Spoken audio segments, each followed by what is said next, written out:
There's a saying people use when someone gets too obsessed with a celebrity: never meet your heroes. Take Michael Jordan, for example. If you were watching basketball in the late 80s, early 90s, you absolutely loved this guy. But would you actually want to hang out with him? Probably not. Because Jordan in real life wasn't exactly warm and fuzzy. The same ruthless, competitive guy you saw on the court, that was him everywhere. The best example of this is rapper Chamillionaire. He runs into Jordan at a party and just wants a photo.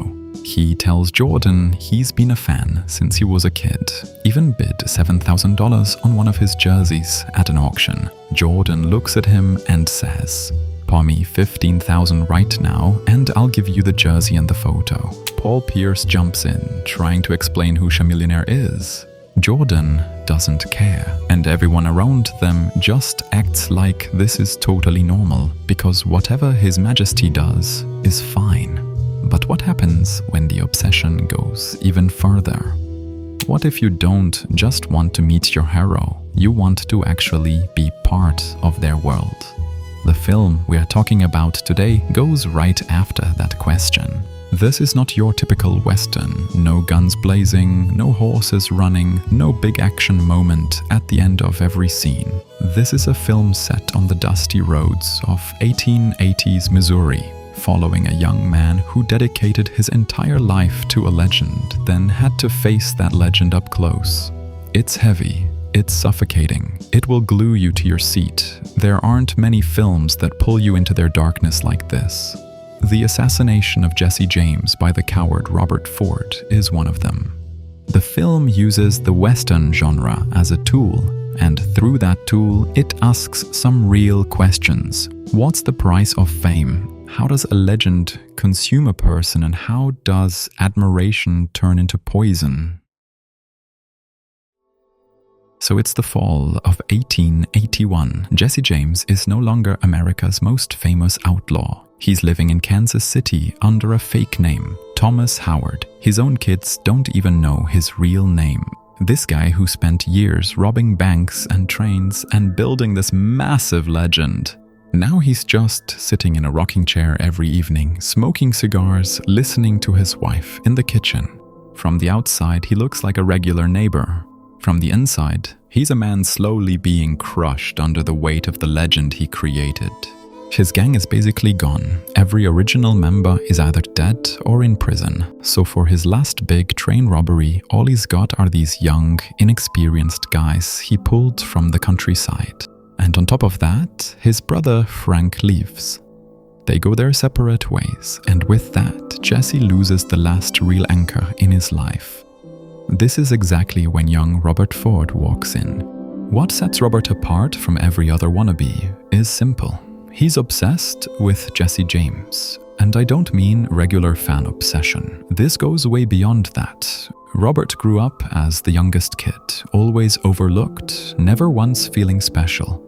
Since childhood, he collected every newspaper clipping, every book about Jesse. Jesse James wasn't just a gang leader to Robert. He was the life Robert wanted. He was the man Robert wanted to become. And that's where admiration gets dangerous. Because when we admire someone, we don't love who they actually are. We love the version we build in our heads. We take a person and turn them into a symbol, an ideal, a legend. Robert Ford had done exactly that. But to actually become that legend, Robert knew he had to pull the trigger first. You stay away from this one. She's my dad's wife. You got it? So two gang members, Dick Little and Wood Height, who also happened to be Jesse's cousin, had a falling out. Dick got involved with Wood's stepmother. When they run into each other again, things get violent fast. Wood bursts in and shoots Dick in the leg. Dick shoots back and hits Wood in the hand, and the gun drops. Wood waits a beat, goes for the gun again and points it back at Dick. And then Robert does something nobody saw coming. He shoots Wood in the head. Shooting wood means shooting Jess's own cousin. But that same evening, someone knocks on the door.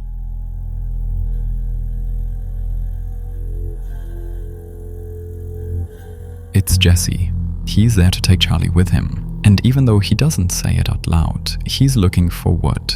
The tension in that room is already through the roof. Well, Charlie, did you hurt your leg?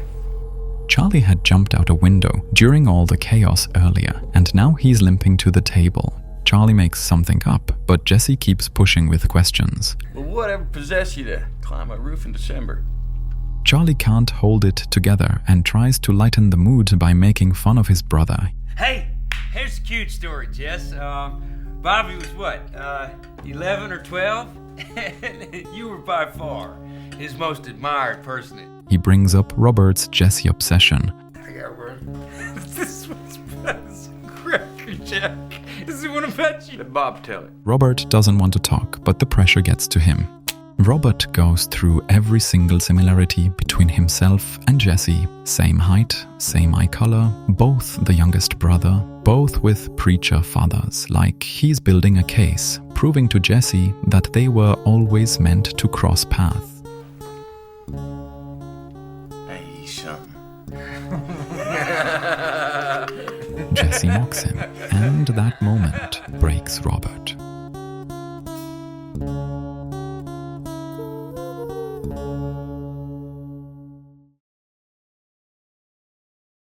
But it doesn't break him down. It actually clarifies everything. Robert knows exactly what he wants now.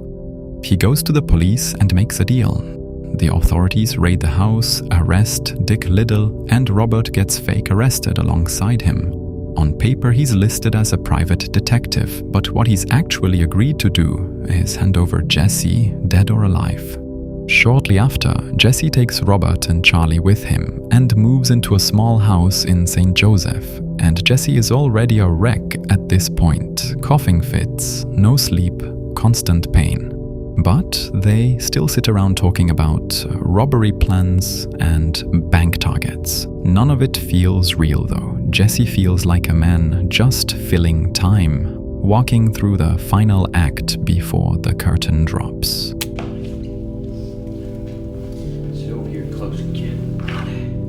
And Jesse knows. He's already figured out what Robert is planning.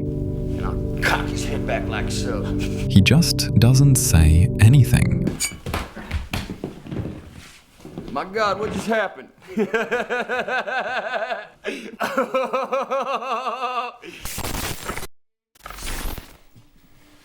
a present. It's heavy. Well, you gonna look inside? It's April Fool's Day, you know. Ain't no joke.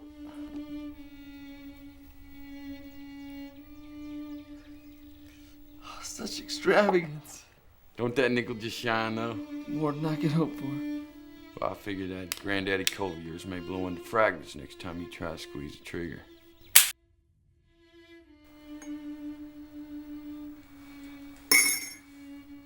Well, hello now. The arrest and confession of Dick Liddell. One morning, he reads Robert a newspaper story about Dick Liddell getting arrested. It's very strange. It says here Dick surrendered 3 weeks ago. Well, you must have been right in the neighborhood. Apparently they kept it a secret. The two of them look at each other. They both know everything, neither one says a word. That same morning, Jesse does something he never does. He takes off his gun belt. He climbs up on a chair to fix a dusty picture frame on the wall. His back is turned, no weapon, completely vulnerable. Robert picks up the gun Jesse himself had given him as a gift.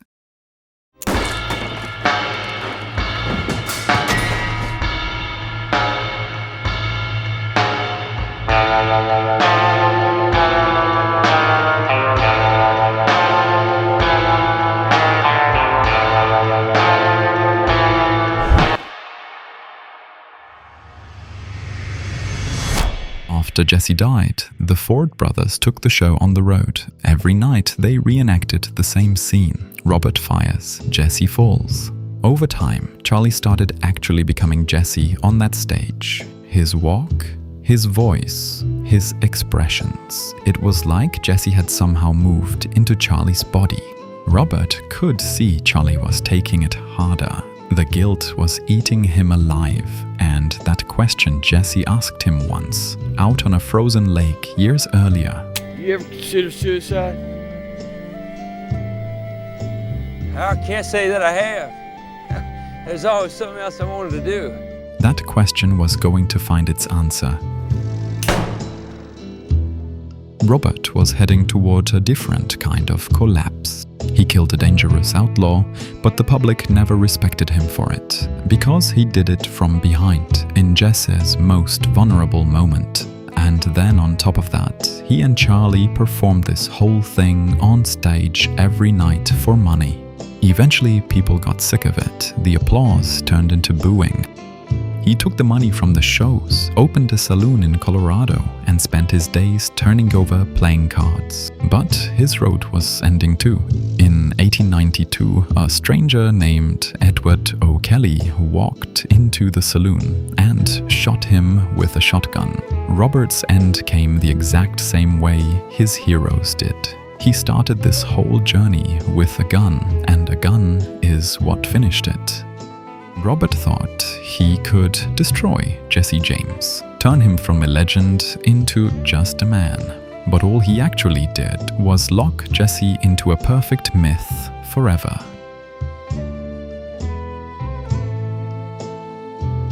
Robert, he stayed as the stain at the base of that statue.